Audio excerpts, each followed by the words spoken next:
Hi అందరికీ.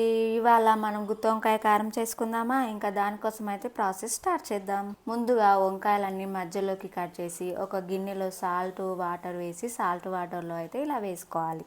ఆ తర్వాత స్టవ్ మీద ఒక ప్యాన్ పెట్టేసి కొద్దిగా ఎండు కొబ్బెర, మెంతులు, ధనియాలు, జీలకర్ర, కరివేపాకు, ఇంకా మీ దగ్గర వెల్లుల్లి ఉంటే వేసుకోండి, నా దగ్గర లేకుండా ఇలా వేయించుకోవాలి. వేయించుకొని ఒక మిక్సీ జార్లోకి వేసుకొని మన టేస్ట్ తగ్గ కారం, సాల్ట్, బెల్లం వేసి బాగా మిక్స్ చేసుకోవాలి. ఇలా మిక్స్ చేసుకున్న తర్వాత మనం కట్ చేసి పెట్టుకున్న వంకాయలన్నీ వాటర్ లేకుండా తుడుచుకోవాలి.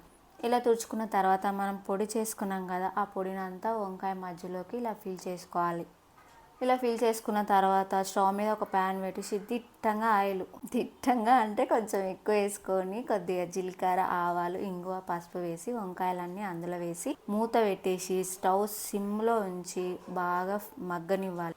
బాగా మగ్గిన తర్వాత అందులో మనం పొడి చేసుకున్నాం కదా, ఆ మిగిలిపోయిన పొడిని అందులో వేసి నిదానంగా కలుపుకోవాలి. ప్రాసెస్ చిన్నదే, కాకపోతే వంకాయలు ఉడకడానికి టైం పడుతుంది, కొద్దిగా ఓపిక పట్టుకోవాలి.